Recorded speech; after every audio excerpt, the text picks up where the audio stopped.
Y ahora vamos a empezar una serie de experimentos que corresponden al módulo 5. En el módulo 5 tenemos de igual manera una serie de experimentos muy interesantes que les va a agradar, les va a gustar. Vamos a comenzar con el experimento de la ley de la conservación de la masa, de la materia. Una ley muy importante, fundamental y básica en el estudio de la química. Cuando realizamos reacciones químicas, tenemos un sistema constituido por reactivos que interactúan para darnos productos. Entonces, cuando hablamos de la ley de la conservación de la materia, la masa de los reactivos debe ser igual a la masa de los productos. Solamente existe transformación, pero no existe pérdida de materia. Por ejemplo, tenemos aquí una muestra de sulfato de cobre, mejor dicho, una muestra de cobre que reacciona con el ácido sulfúrico para darnos sulfato de cobre. Aquí tenemos ya el producto. El cobre ha sufrido una transformación total. Se ha convertido en ion cobre, formando parte de esa sal muy conocida, sulfato de cobre, e inclusive que se ha unido a moléculas de agua. Tenemos sulfato de cobre pentahidratado.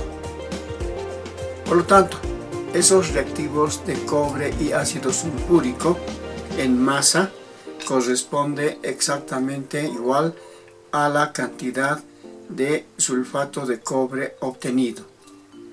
De eso se trata de visualizar este experimento. En este experimento, la ley de la conservación de la materia, de la masa, donde la cantidad o masa de reactivos tiene que ser igual a la masa de productos. Pero vamos a visualizar en estos experimentos la transformación que sufre los elementos y las sustancias que intervienen, manteniéndose constante la materia. Realicemos el primer experimento referente a esta práctica. Vamos a hacer reaccionar sulfato de cobre en solución que contiene este tubo de ensayo, y aquí tenemos soda cáustica también en solución, hidróxido de sodio. Va a intervenir en este proceso un tercer componente que es el amoníaco. Vamos a también agregar amoníaco a estos compuestos. Veamos entonces qué es lo que sucede. Lo primero que tenemos que hacer es pesar todos estos componentes. Tenemos la balanza, como ustedes ven, está en 0,00. Colocamos los reactivos que van a intervenir y vamos a registrar esa masa inicial. Es 10,67. Podemos registrar ese dato, 10,67 gramos.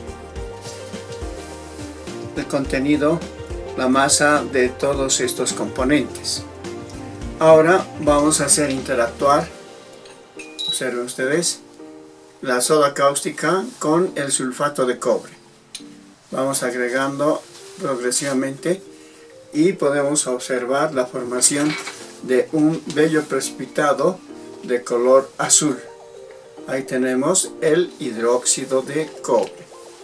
¿Ya lo conocen esto? Podemos ir visualizando cómo se va formando cristales de sulfato de cobre. Vamos a continuar la adición. Ya tenemos casi todo el tubo de ensayo con esa solución de soda cáustica y con el precipitado que hemos obtenido, hidróxido de cobre. Primera reacción. Ahora vamos a pesar nuevamente. Pesamos. Uno de los tubos de ensayo está vacío y el otro, en el otro tubo de ensayo se ha producido la reacción. Tenemos la masa de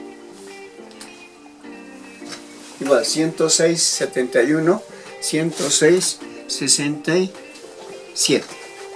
106,67 gramos y tenemos nuevas sustancias. Hace rato era una solución sulfato de cobre y ahora tenemos hidróxido cúprico. Hagamos segunda reacción. Vamos a agregar gotas de amoníaco a esta solución de sulfato de cobre y soda cáustica. Ven ustedes, vamos a agregar unas cuantas gotitas y ahora sí, se obtiene un complejo de azul marino intenso. Ustedes recordarán ese bello complejo que se ha formado. Tenemos entonces otra reacción del tetramín cobre 2. Aquí en la parte inferior tenemos el hidróxido y agregando gotas de amoníaco hemos logrado obtener otra nueva sustancia de color azul intenso. Esa se solubiliza, está soluble, y aquí tenemos el precipitado de hidróxido de cobre. Vamos a registrar entonces nuevamente el peso de estos nuevos componentes.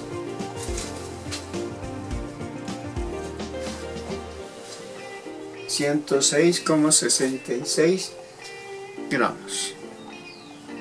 Podemos hacer que todo reaccione para que tengamos la certeza de haber obtenido en su totalidad el complejo. Tenemos esa masa, 106,66 gramos. Muy bien. Ahora sí, con estos resultados podemos hacer el análisis correspondiente de la validez de la conservación de la masa. Vamos a hacer un segundo ensayo de una reacción química para poder analizar y visualizar la ley de la conservación de la masa. Tenemos aquí una solución de agua de cal y en este otro tubo de ensayo tenemos una bebida gaseosa que, como sabemos, contiene dióxido de carbono disuelto en agua, que forma un ácido débil que es el ácido carbónico. Vamos a pesar entonces estos dos reactivos que van a interactuar. Tenemos ahora la masa inicial antes que reaccione, 99,06 gramos de masa inicial. Registraremos ese valor, 96, sí, 99, perdón, 99,06 gramos, 99,06 gramos, la masa inicial de los reactivos. Ahora vamos a ver qué sucede con la masa cuando reacciona. Vamos a agregar una pequeña cantidad de este producto y ahora sí tenemos la formación de un precipitado blanquecino. Pesaremos nuevamente con esa transformación. Se ha formado el carbonato de calcio. Entonces, en uno de los tubos de ensayo ya se ha producido una transformación inicial, obteniéndose un precipitado blanquecino, blanco lechoso característico, que corresponde al carbonato de calcio. Vamos ahora a la segunda reacción. Vamos a seguir agregando, adicionamos. Ahora vamos a adicionar poco a poco todo el reactivo y se produce la disolución. Estamos teniendo un poco de pérdida. Se disuelve totalmente.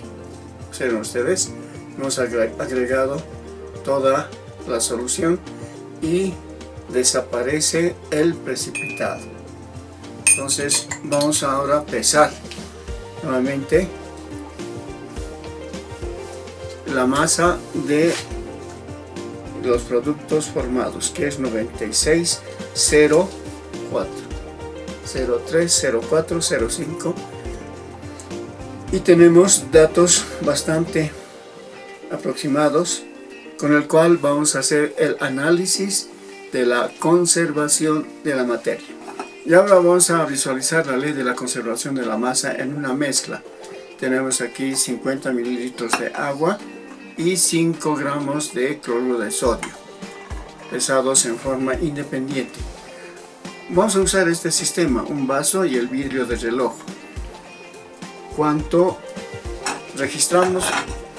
La masa inicial, 78,15 gramos. Vamos a registrar ese valor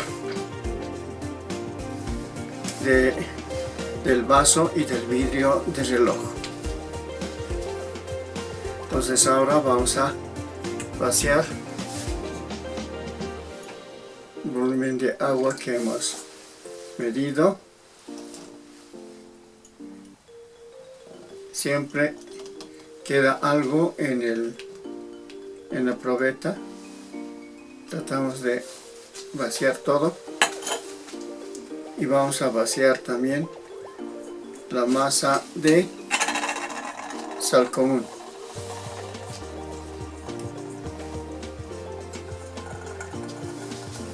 Los dos componentes en forma independiente y con el vaso tienen una masa de 132,18 gramos. 132, hay una variación, 16, 100,32 se ha estabilizado en 16, 132,16 gramos. Están en forma independiente y ahora vamos a vaciar cuidadosamente la sal común en el vaso para que se disuelva. Vamos vaciando con cuidado para que pueda interactuar. Vamos a lograr la disolución total. Entonces aquí tenemos una transformación parcial de la materia. Ahora sí, tenemos todo, la sal común vaciado en el vaso.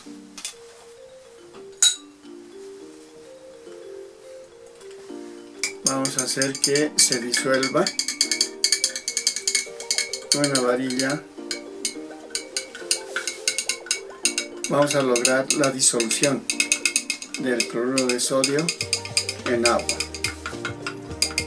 de tal manera que los cristales de cloruro de sodio vayan pasando a la disolución como iones sodio y iones cloruro. Ya tenemos la disolución.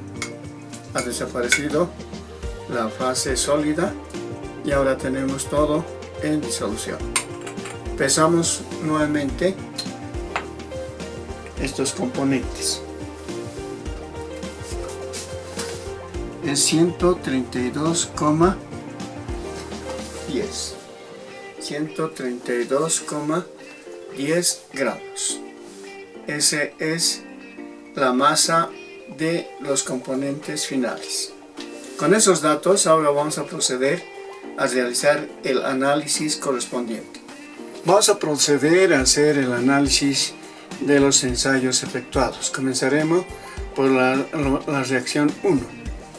Hemos utilizado como sustancias reactantes el sulfato de cobre en solución, solución de soda cáustica y solución amoniacal. Hemos pesado estos componentes en forma independiente en el vaso y tenemos una masa de 106,71 grados, sin que reaccionen, totalmente independientes. Comenzamos a hacer interactuar el sulfato de cobre con el hidróxido de sodio y observamos que se obtiene un precipitado azul de hidróxido de cobre. Esta es la primera transformación que observamos, formación de un precipitado. Los reactivos inicialmente estaban totalmente en solución y se obtiene este bello precipitado de hidróxido de cobre. Ahora, obviamente, como producto secundario tenemos el sulfato de sodio en la fase acuosa. Pesamos esa primera reacción y obtenemos 106,67. La masa no ha variado de gran manera, tenemos 106, 106. Evidentemente hay una variación en el primer decimal, 7 y 6. Veamos con la segunda reacción. A ese precipitado le vamos a agregar gotas de amoníaco y obtenemos este complejo bastante llamativo de color azul marino, conocido como tetramin cobre 2. Hacemos también la verificación de la masa y obtenemos 106,66 gramos, prácticamente el mismo valor del anterior, pero ha existido transformación. En el primero habíamos obtenido hidróxido de cobre y aquí un complejo azul. Verificando estos resultados, vemos que en todo es 106, 106, 106. Hay una variación en el primer decimal y por eso vamos a considerar un promedio de las masas. Sumamos las tres masas que prácticamente son constantes, dividimos entre 3 y tenemos un promedio de 106,68 gramos que se mantiene constante. Ha existido transformación de la materia, pero la materia se ha mantenido constante. De esa manera hemos hecho el análisis de esta ley tan importante conocida como la ley de la conservación de la materia. Veamos ahora este ensayo 2 utilizando agua de cal, dióxido de carbono y agua. Esto es una bebida gaseosa, el dióxido de carbono disuelto a presión en agua. Estos tres componentes inicialmente dan una masa de 99,06 gramos. Realizamos la primera reacción de transformación. Hacemos interactuar el agua de cal con la bebida gaseosa y obtenemos este precipitado blanco lechoso de carbonato de calcio. De esa manera visualizamos una primera transformación de estos componentes. La masa obtenida es de 99,05 gramos. Son datos experimentales y una pequeña variación. Estamos prácticamente manteniendo bastante cerca el valor inicial. Realizamos la segunda reacción. El precipitado hacemos reaccionar nuevamente con un exceso de dióxido de carbono o ácido carbónico y se produce la disolución del bicarbonato de calcio, o mejor dicho del carbonato, formándose bicarbonato de calcio. Este bicarbonato es soluble, por eso es que aquí planteamos la disolución del precipitado, donde se forma el ion calcio y el ion bicarbonato. Esa es la visualización de una transformación producida con estos tres componentes. La masa observada es 99,01 gramos. Aquí hemos tenido una variación en el segundo decimal, que no ha sido una variación grande, por lo tanto podemos considerarlo muy exitoso los resultados que hemos obtenido. La masa promedio es 99,04 gramos. Con este ensayo entonces nuevamente podemos confirmar la conservación de la materia. Ha existido transformaciones, pero la materia siempre se conserva. No hay variación. Finalmente veamos cómo se comporta la ley de la conservación de la masa cuando efectuamos una mezcla de sustancias. Para ello utilizamos cloruro de sodio, sal común y agua. 5 gramos de cloruro de sodio y 50 mililitros de agua que se coloca en un sistema constituido por vidrio de reloj y un vaso. El sistema llega a pesar 132,16 gramos. Esta es la masa inicial cuando ambos están en forma independiente, no interactúan. Luego realizamos la disolución. Mezclamos agua con sal común, se disuelve y obviamente obtenemos los iones sodio y los iones cloruro. La sal común que estaba en estado sólido pasa a la fase acuosa como ion sodio y como ion cloruro. Esto es una transformación parcial de la materia. Verificamos luego la masa y obtenemos un valor de 132,10. De igual manera no está muy alejado del primer valor y de eso llegamos a deducir que la masa se ha mantenido constante, pero ha existido una transformación parcial, en este caso de la materia. Tenemos la siguiente conclusión. De acuerdo a los ensayos efectuados, hemos observado que evidentemente ha existido transformaciones de la materia. Hemos obtenido precipitado, hemos logrado disolver este precipitado y de esa manera hemos logrado visualizar la transformación de la materia, la reacción de los reactivos para formar otros productos. Sin embargo, la masa en todos los casos se mantiene constante. De esa manera entonces podemos puntualizar que la masa de los reactivos va a ser igual siempre a la masa de los productos, confirmando la famosa ley de conservación de la masa enunciada inicialmente por Lorenzo Lavoisier, un famoso científico francés.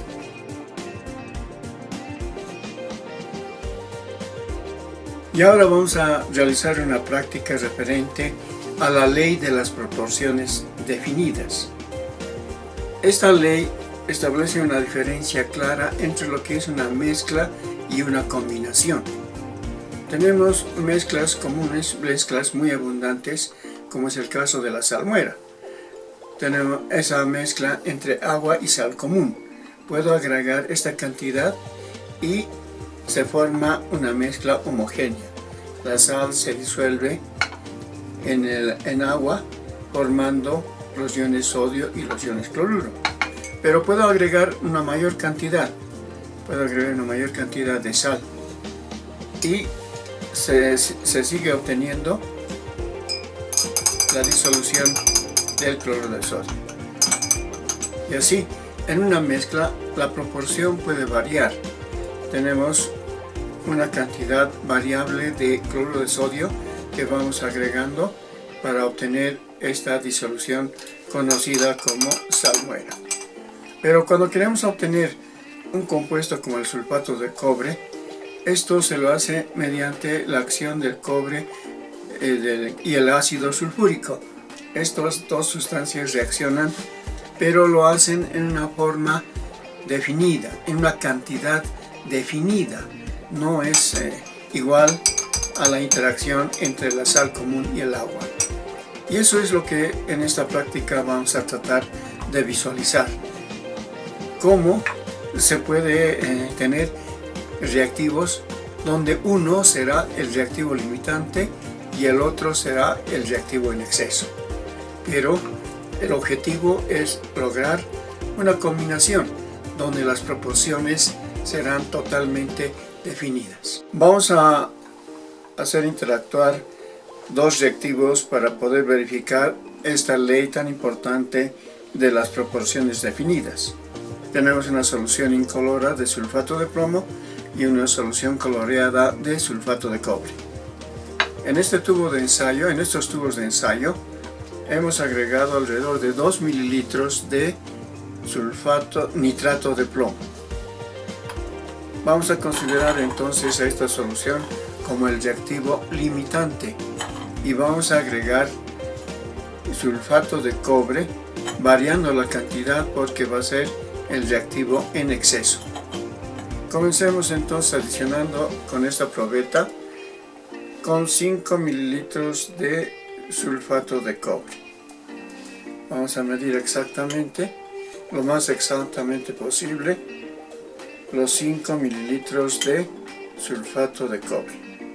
Ahí tenemos 5 mililitros y adicionamos al primer tubo. Se forma un abundante precipitado blanquecino de sulfato de plomo. Vamos a esperar ahora que ese precipitado se vaya decantando. Es un precipitado pesado que poco a poco se va a ir decantando y tendremos la oportunidad de medir la altura de precipitado formado. Continuemos mientras tanto con el segundo tubo. Ya le vamos a agregar una mayor cantidad, que sea 5, 6, 7 mililitros. Tenemos en 5, ahora 6 y un poquito más. Y ahora están los 7 mililitros de sulfato de cobre.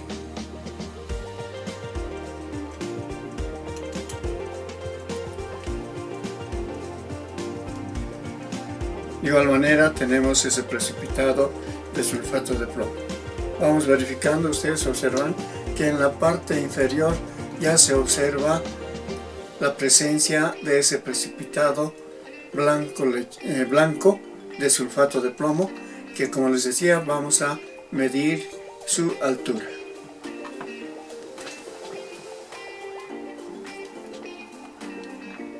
Vamos a agregar ahora 9 mililitros, de 2 en 2 estamos aumentando, 9 mililitros de sulfato de cobre.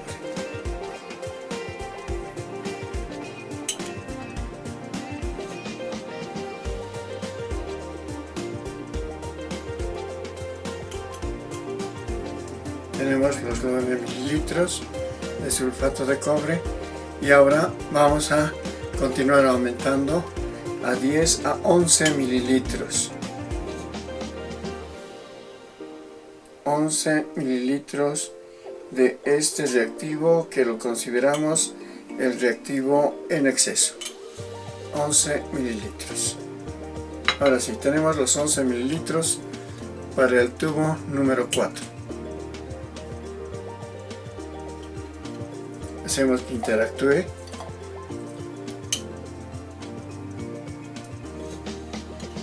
De esa manera.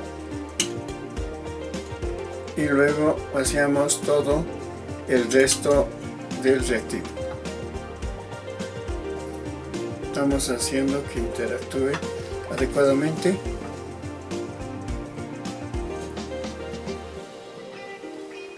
Y ya también podemos observar cómo se ha decantado el sulfato de plomo en la parte inferior.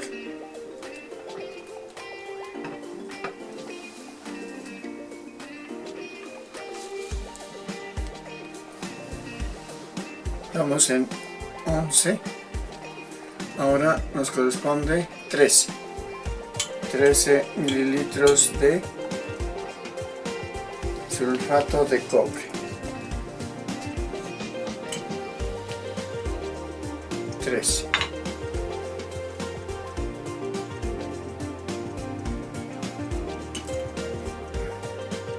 Adicionamos, se forma el precipitado.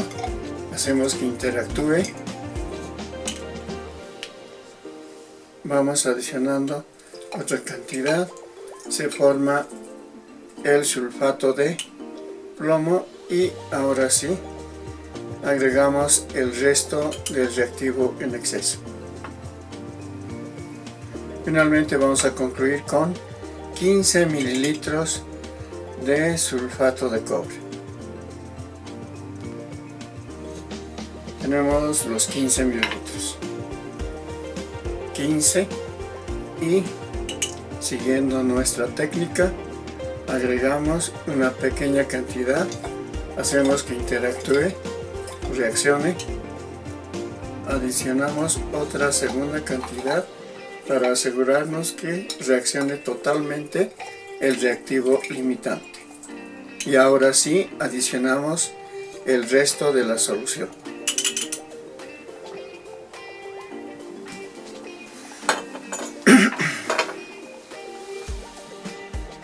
Ya tenemos entonces el sistema armado, donde uno de ellos estaba en una proporción constante, una cantidad constante, que era 2 mililitros, y hemos variado el reactivo en exceso en forma progresiva.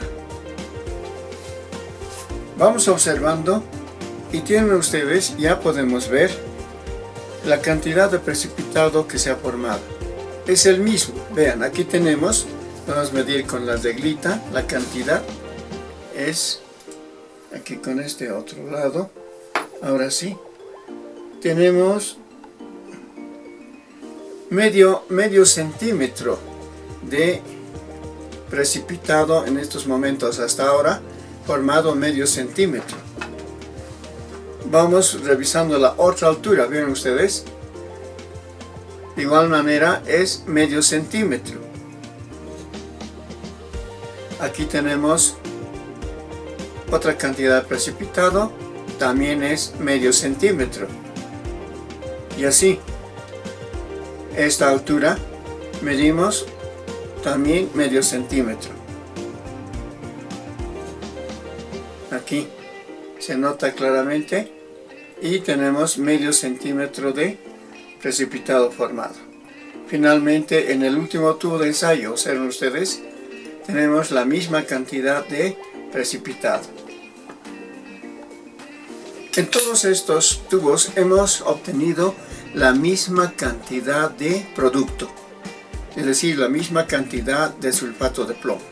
Vamos a comparar el tubo 1 con el tubo 2. Vean ustedes, tenemos la misma cantidad. Está un poco mojadito, ahora sí. Pueden observar, tenemos la misma cantidad de precipitado. Sin embargo, hemos agregado una mayor cantidad del reactivo considerado en exceso. Para el primero hemos agregado 5 mililitros y aquí 15 mililitros, 3 veces más, y sin embargo hemos obtenido la misma cantidad. Ahí ustedes pueden observarlo.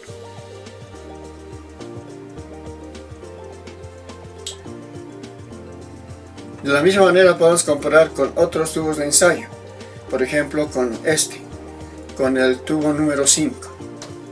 Vean ustedes, tenemos la misma cantidad de precipitado formado, la misma altura. No sé si puede visualizar. Ahora sí.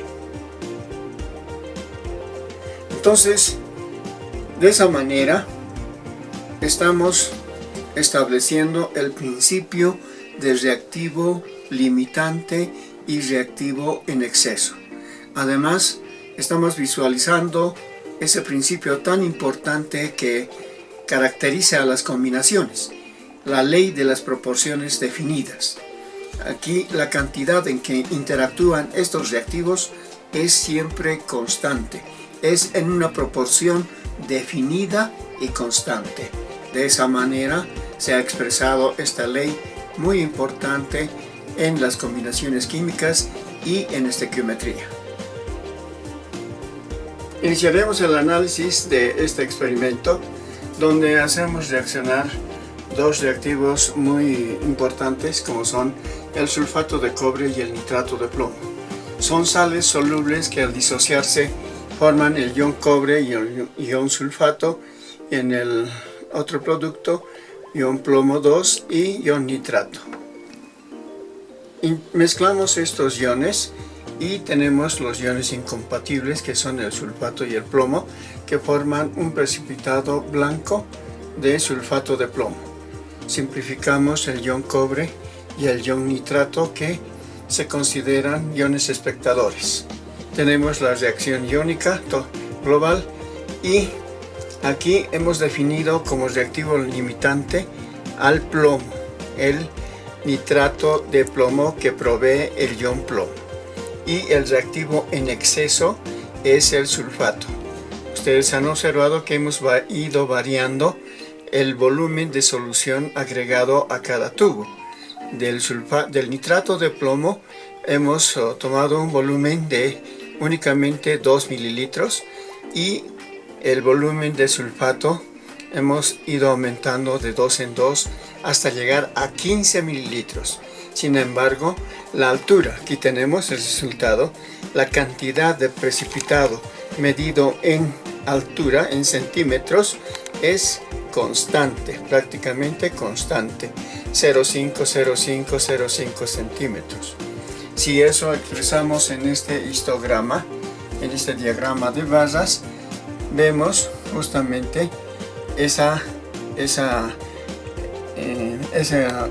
proporción constante de precipitado formado, 0,5 centímetros de altura para cada tubo de ensayo. En el tubo 1, 2, 3, 4, 5 y 6. Entonces hemos graficado usando este diagrama de barras, conocido también como histograma, donde podemos visualizar que la formación del producto es constante,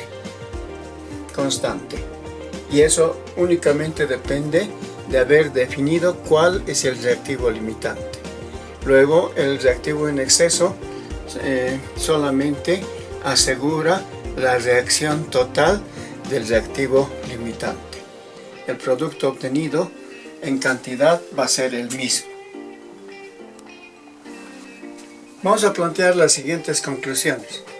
Primeramente, un reactivo limitante reacciona en forma total.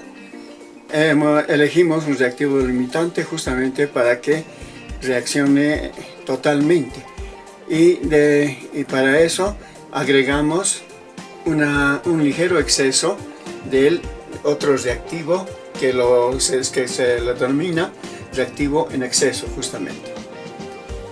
Eso es lo que se hace en forma práctica. También vamos a decir que de esta forma se tiene que en una combinación los reactivos reaccionan siempre en una proporción definida y constante. Es decir, si relacionamos masa de una sustancia respecto a otra masa, la relación siempre va a ser constante. Y esto es un principio básico para poder realizar cálculos estequiométricos. Vamos a tener el famoso factor estequiométrico gracias a este principio de la ley de las proporciones definidas.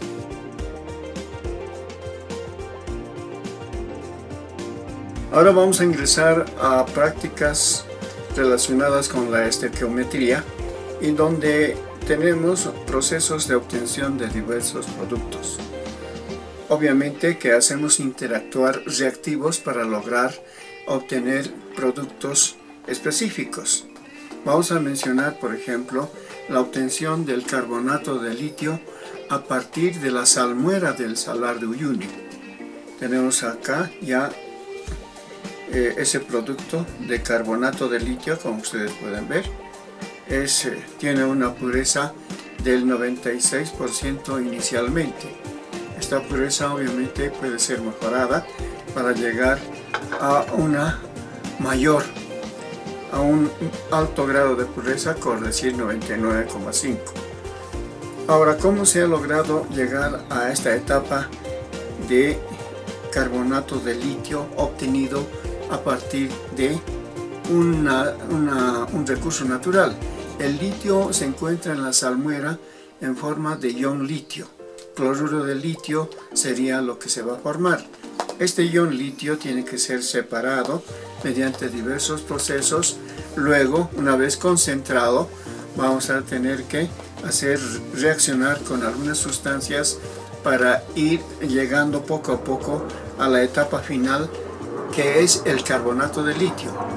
Uno de esos métodos es el encalado, es decir, utilizar agua de cal para que pueda precipitar el hidróxido de litio, por ejemplo, que es uno de los métodos realizados. Una vez logrado ese objetivo, vamos a finalmente hacer reaccionar con carbonato de sodio. Esa es la etapa final de este proceso. Una vez que ha sido concentrado los iones litio, vamos a lograr precipitar el litio utilizando esta sal de carbonato de sodio. Y este es el producto que se logra obtener. La pureza, como les decía, puede ser variada. Podemos alcanzar inicialmente 96, luego volver a someter a un proceso de purificación y aumentar este grado de pureza. Pero lo más importante de esta práctica es observar esa transformación de sustancias para llegar a obtener un producto específico y definido. En nuestro caso vamos a obtener, mediante procesos estequiométricos, teóricamente, el óxido cúprico. Vamos entonces a iniciar el desarrollo de esa práctica. Vamos a pesar una cierta cantidad de sulfato de cobre. Ese es el reactivo que vamos a emplear para obtener el óxido cúprico. Restamos automáticamente el peso del vidrio de reloj. Ahora, como les decía, vamos a pesar alrededor de 0,5 gramos. Una pequeña cantidad de sulfato de cobre. Tenemos ya 0,29, 0,43 y 0,51. Esa es la masa que vamos a utilizar de sulfato de cobre. Este sulfato de cobre vamos a disolver con agua en este vaso de precipitados. Vaciamos toda la masa de sulfato de cobre y arrastramos el resto de sulfato de cobre que pudiera haber quedado en el vidrio de reloj. Ahora sí, ya tenemos el sulfato de cobre pesado y vamos a proceder ahora a su disolución. Una vez disuelto el sulfato de cobre, ahora vamos a hacer reaccionar con el hidróxido de sodio o soda cáustica en solución. Le vamos a agregar poco a poco este reactivo, que en primera instancia forma un precipitado bastante llamativo de color azul que corresponde al hidróxido de cobre. Ese es el producto obtenido y va a ser un producto intermediario. Le agregamos en un ligero exceso para asegurarnos de la reacción total del sulfato de cobre. El sulfato de cobre es el reactivo limitante y el reactivo en exceso es el hidróxido de sodio. Una vez obtenido este producto intermediario, vamos ahora a someter a calentamiento para finalmente lograr transformar el hidróxido de cobre en óxido cúprico. Realizamos ese proceso con el mechero de alcohol y ustedes observarán poco a poco la conversión de este hidróxido en óxido cúprico. Como les decía, el hidróxido es un producto intermediario. Vamos a esperar unos instantes hasta lograr una pequeña ebullición, una ligera ebullición, mejor dicho, de la solución para que logremos obtener el óxido cúprico.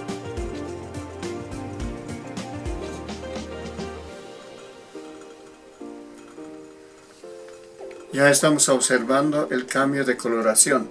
El óxido cúprico es negruzco y el hidróxido que hemos obtenido es azul.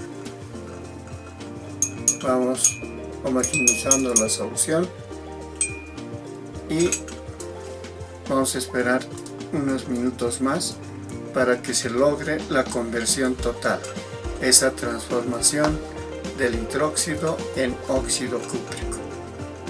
Para llegar a este objetivo es necesario, como ven ustedes, la energía calorífica. Mediante este proceso de calentamiento estamos logrando esa conversión, la conversión del hidróxido en óxido.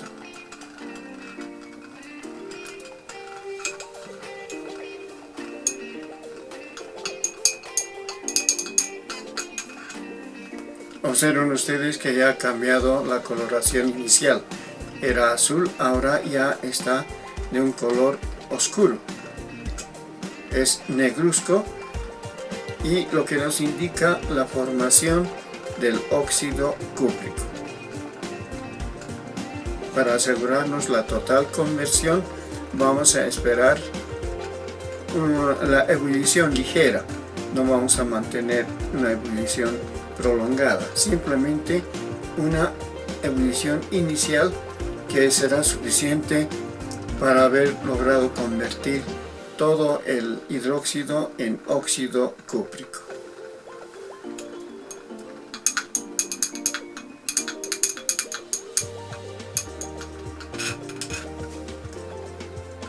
Ahora sí, podemos observar que prácticamente todo el precipitado se ha convertido en óxido cúprico. Hay una nueva sustancia. Ya no tenemos el hidróxido, sino ahora tenemos el óxido cúprico. Damos por finalizado este proceso de conversión y ahora vamos a proceder a la siguiente etapa de separación del óxido cúprico. Ya hemos logrado obtener, este era el objetivo de la práctica, obtener el óxido cúprico. Pero como está en una mezcla heterogénea, vamos a separar la fase acuosa mediante un proceso de filtración. Y ahora vamos a llegar a una etapa donde vamos a separar el óxido cúprico obtenido. Vean ustedes, cuando está el proceso muy bien realizado, rápidamente decanta y se forma claramente la fase sólida y la fase acuosa, que está incolora. Eso significa que ha reaccionado a todos los iones cobre. Eso también es importante. Si tuviéramos una coloración celeste, sería indicio de que no se ha logrado precipitar todo el cobre. Vamos a utilizar, como les decía, la técnica de filtración. Utilizamos este papel filtro, doblamos en 4 como ya sabemos y vamos a mojarlo ligeramente para que se pueda adherir firmemente al embudo. Tenemos ya armado este sistema de filtración y procedemos ahora a la filtración. Vamos a recibir el filtrado en este Erlenmeyer para poder verificar la ausencia del ion cobre. Iniciamos la filtración. Rápidamente va a pasar la fase acuosa.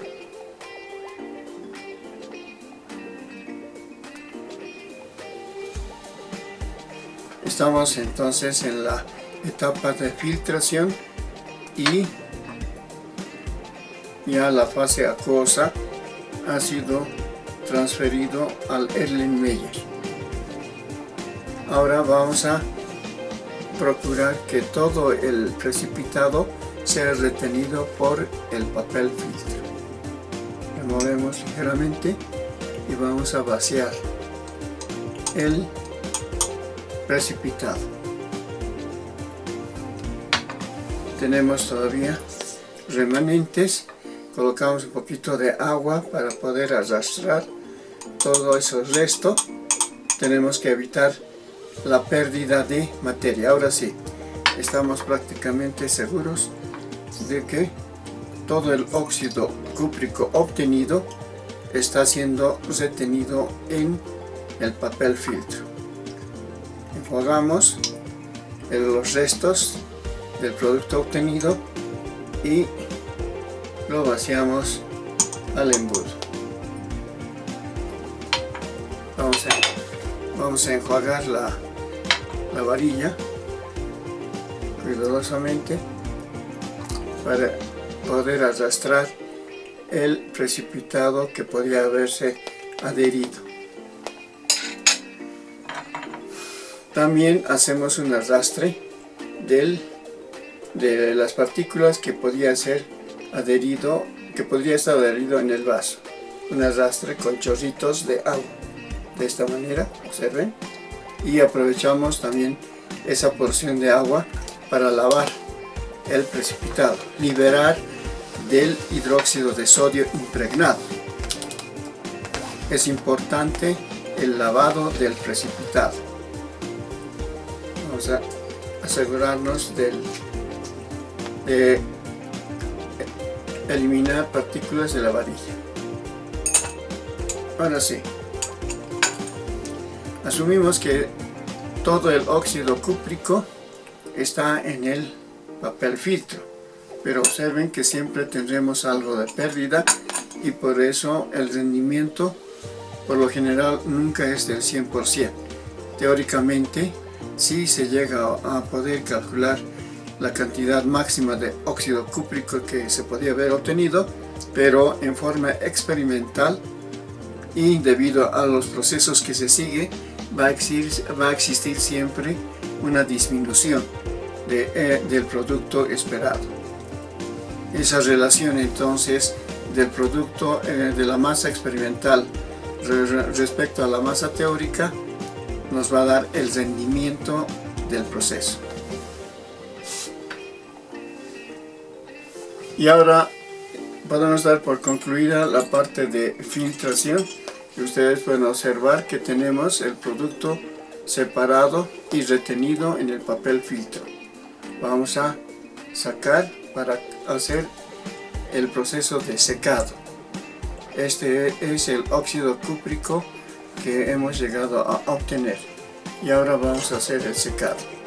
Antes de proceder al secado, vamos a también verificar en el filtrado si existe indicios todavía del sulfato de cobre. Agregamos una pequeña cantidad de unas gotas de soda cáustica y no se observa ningún tipo de precipitado. Por lo tanto, todo el sulfato de cobre ha reaccionado. Con esa prueba estamos completamente seguros de la reacción total del sulfato de cobre. Ahora sí, vamos a proceder a estirar este papel filtro y proceder al secado. Vamos a hacer el secado del precipitado. Encendemos la hornilla, estamos colocando encima de una cápsula de arcilla. Colocamos encima de la cápsula de arcilla y vamos a someter a un calentamiento controlado para que podamos tener ya el óxido cúprico totalmente seco y realizar la pesada respectiva. Y ahora, una vez seco el óxido cúprico, vamos a realizar el pesado. En este vidrio de reloj vamos a pesar cuánto de óxido cúprico se ha logrado obtener. Descontamos la masa del vidrio de reloj y ahora vamos a hacer el raspado de todo el producto retenido por el papel filtro. Una vez raspado y seco, ya tenemos en 0,0, vaciamos ahora en este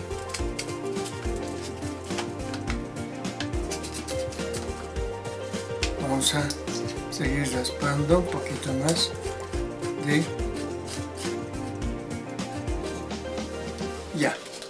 hemos obtenido, aquí tenemos el 0,11 gramos de óxido cúprico seco y obtenido como producto final.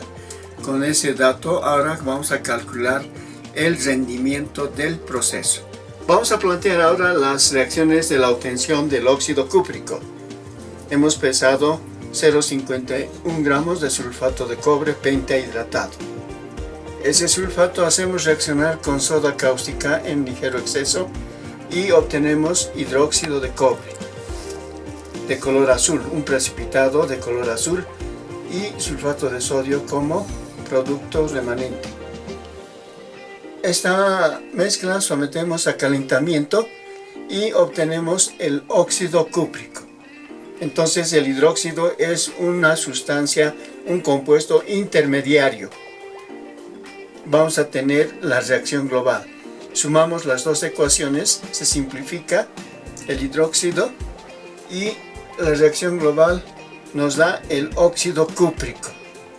Ese es el precipitado que nos interesa y lo separamos por filtración. Una vez separado por filtración, vamos a someter a el secado. Una vez seco, vamos a pesar y tendremos la masa de óxido cúprico con el cual podremos obtener el rendimiento del proceso. Ahora procederemos al cálculo del rendimiento del proceso. Vamos a expresar en porcentaje. Primeramente diremos que el sulfato de cobre utilizado es pentahidratado. Por lo tanto, no tenemos sulfato de cobre totalmente puro. El peso molecular de esta sal hidratada es 249,5 y vamos a hacer la corrección respectiva.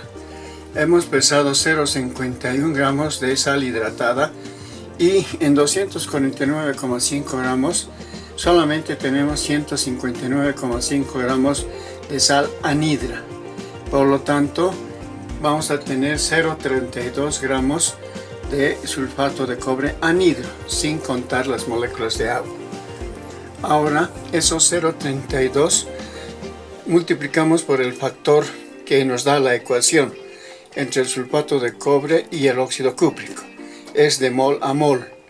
Podemos verificar en la ecuación. La reacción balanceada nos da una proporción de mol a mol. Una mol de sulfato es 159,5 que se combina con 79,5. Esta información es de la ecuación. De esa manera obtenemos la cantidad máxima de óxido que podríamos haber obtenido, 0,16. Este es el valor teórico del óxido que podríamos haber obtenido con 0,51 gramos de sal. Entonces, ahora procedemos al cálculo del rendimiento. El rendimiento va a ser la masa experimental sobre la masa teórica. Esto referido a 100. La masa experimental es 0,11 que hemos pesado y la masa teórica es 0,16. Referido a 100, obtenemos un rendimiento del 68,7%. Es un buen rendimiento del proceso, por lo que el resultado podemos considerar satisfactorio. Hemos tenido pérdidas seguramente en el proceso de filtración. Ustedes han observado que en el papel filtro queda retenido, impregnado, partículas de sulfato de óxido cúprico y eso justifica este rendimiento del 68,7%. Vamos a plantear las siguientes conclusiones. El rendimiento del proceso ha sido del 68,7%. Esta disminución se debe a pérdidas mínimas que se tiene en los diferentes procesos que se realiza en la obtención del producto deseado. Tenemos en el proceso de calentamiento, en el proceso de filtración y en el proceso de secado, donde se producen disminuciones del producto final, lo que justifica este rendimiento del 68%, que podemos considerarlo aceptable.